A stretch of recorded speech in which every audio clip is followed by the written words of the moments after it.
My stepmom hated me for my high school grades. She hated me and made me think I was an idiot. I don't know if this is pro, but it is certainly more than petty. In high school, 10 plus years ago, I was quiet and attentive in class. Teachers liked me. I wasn't popular, but I had good friends. I say all this to explain that high school was relatively calm for me. I played sports, was on the student newspaper, and got decent grades. However, that all changed my second semester junior year. I've always been a voracious reader. My freshman English teacher recommended I move up to the honors English track, so I did for freshman, sophomore, and the first half of junior year. Then I was put into classical literature my second semester junior year. I've always loved Greek and Roman stories, and had already read your typical high school classical reading list on my own. I didn't mind reading them again until I met Ms. Umbridge. She put on a sweet facade, but she was downright evil. She also decided she hated me. I still do not know why, or what transgression I committed, but she hated me. I assume it was my habit of sometimes nodding off in classes. At the time, I had undiagnosed thyroid issues, and was getting up at 5 a.m. for swim practice. I say sometimes, because it happened maybe twice a month total between all 8 classes. I don't remember nodding off in her class, but it could have happened. Anyways, her class was 50% essays/written reports. The rest were random quizzes and a couple tests. I was on the student newspaper, and I was a decent writer. I wasn't worried about maintaining a B or up. We wrote our first paper, and I got a D. I was shocked. The only class I struggled in was chemistry, and still my lowest assignment grade was a C. After class, I asked Ms. Umbridge what I did wrong, because her notes were minimal. She told me my assessment of the material was uninspired. Okay, can you direct me to an example of an inspired assessment? Come back during study hall. Thinking she'd have some example materials for me to review, I got a pass to see her during study hall. Nope. She spent the full hour basically telling me I was an idiot. I remember leaving and crying, because she didn't tell me anything constructive. My friend, the eventual valedictorian, offered to help me on my next paper. My friend and I spent hours on my next paper. She never got below an A on anything. I got another D. My friend was furious. She took it to her AP English teacher and asked him to review it. She said she was entering a writing competition and wanted advice. He said it was great. Her typical A+ work. My friend, quicker on the uptake, asked me for a copy of my original assignment. She asked her AP English teacher to look it over too, and he said she should enter the first one. This one was still good. He'd probably give it an A-, but the other paper was better.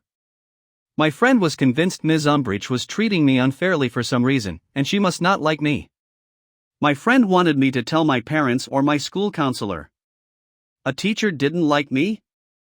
That had never happened. Sure, they didn't all love me, but none had actively disliked me. I decided I'd try one more time, but this time get Ms. Umbridge to help me. Despite the previous horrors of spending study hall with Ms. Umbridge, I went to her office during study hall 3 times before the next paper was due. She reviewed the paper, and gave me tips on revising it each time. She did this in red pen. I took notes. By the time the next paper was due, I had 3 revised versions with her notes in red ink on each one. I got a D+.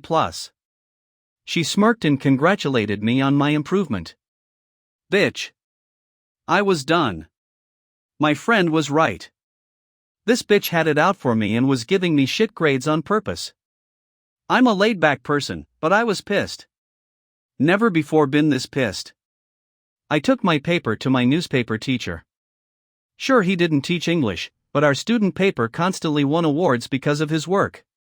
I told him I was having trouble in English, and could he please look over my paper and give me advice.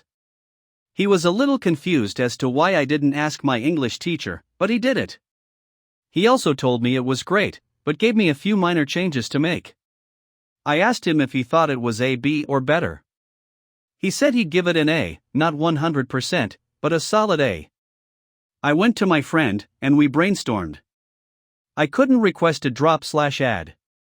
This wasn't college.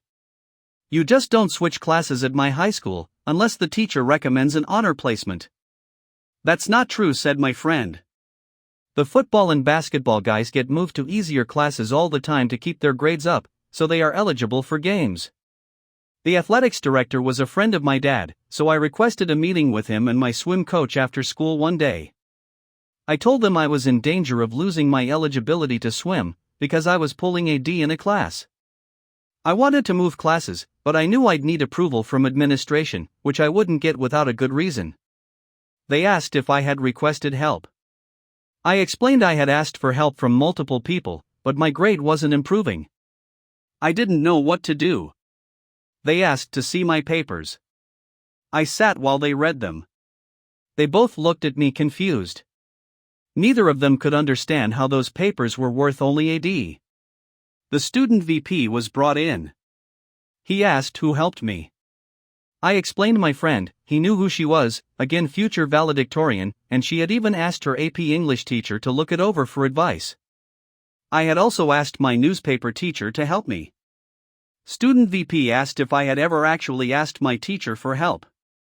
I smiled and handed him the 3 revised versions of paper number 3 with Ms. Umbridge's red ink all over them.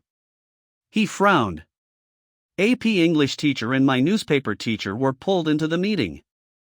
They were each asked to grade the papers. All 3 papers got an A or better. While this was going on, my dad was called in by the athletics director. My dad was pissed. He demanded I be moved to another class, and that Ms. Umbridge be put under review. Clearly, she wasn't grading students on their work but on her own personal opinions. The school administration obviously bristled at the accusation that a teacher was treating students unfairly. A lot of arguing that I wasn't allowed to sit on occurred in the VP's office.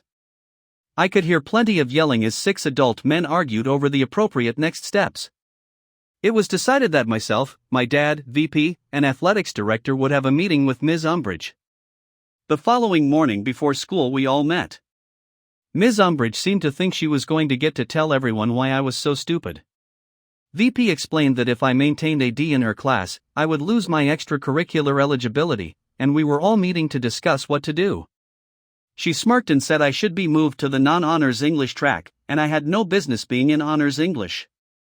I didn't have the aptitude to understand the complex classical literature they were studying, and I probably would need a tutor to even get through basic English. I'd never seen my father so red, and I half expected to see steam come out of his ears. VP asked why she didn't try to help me improve. She said it was up to students to put in the initiative to get better. VP asked if that meant I had never asked her for help. She said I had not. VP then pulled out the 3 revised versions of paper number 3 and handed them to Ms. Umbridge. Now it was her turn to be read. She called me a liar and said those notes weren't hers. Things got heated, and I was asked to leave again. I sat outside the office. This time the secretary was there, and we both heard the shouting. School was set to start in 30 minutes, and they were all just shouting. Then AP English teacher and newspaper teacher were called in again. More shouting. About 5 minutes to the start of classes, the teachers left and I was called back in. If looks could kill, I'd have died then and there when Ms. Umbridge walked out of VP's office. I was being moved to basic English effective immediately. My current grade would not carry over. I would not need to make up any past assignments, and new teacher would be instructed to grade me only on the assignments going forward. My new English teacher, Ms. Honey, ended up being the English department head. She was at least 65, and had been doing this for decades. After 2.5 years of honors English, this class was easier than PE. I barely had to try to get an A, but I refused to let Ms. Honey think Ms. Umbridge had been right. I tried harder in that class than any other class that semester. I finished projects so quickly that I was asked to tutor a girl struggling in the class. I spent half the class period just helping this girl understand the material. I helped her go from a C to a B+. I got something like 104% in the class. At the end of the semester, Ms. Honey called me into her office during study hall. She was recommending I return to honors English for senior year. I must have looked panicked, because she assured me Ms. Umbridge would not be my teacher. In fact, she would not be anyone's teacher. She was leaving at the end of the school year.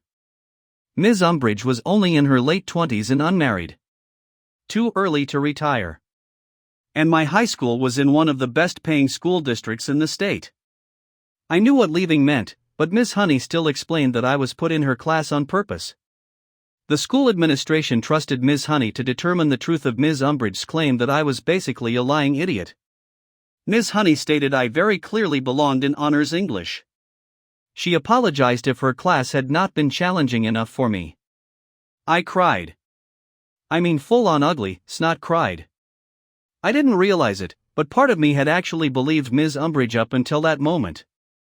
Ms. Honey hugged me and consoled me. I spent senior year in honors English and spent my study hall tutoring Ms. Honey's struggling students. To this day, I think about that awful woman fairly regularly. My career is strongly writing-based, and I still worry obsessively over my writing. I hope she never taught again, because she wreaked havoc on my self-confidence. Edit, I fixed the wreck. Edit X2, holy mother forking shirt balls. Guys. I did not expect this response. Gold in front page. Gah. Thank you, gold giver. I'm not sure what that means, but I'm going to figure it out. I also want to say I'm sorry to everyone posting their own Ms. Umbridge stories. It's sad so many exist out there wreaking havoc on self-conscious teens. Don't let your Umbridge keep you down. You are better than Umbridge. Go out and do exactly what your Umbridge said you shouldn't do, because fork her, the fat dink. Edit X3, everyone private messaging me nice things, you are sweet people. Thank you. I promise though I am okay now. I am in my 30s with a job I love. I think about this story regularly because of a volunteer organization I take part in. While I have the soapbox, might I recommend https://www.posteriad.com/red-allowed-programs.html. It is a great program that helps children practice reading in a safe environment. Love to you nice folks. Thanks for watching. Don't forget to subscribe.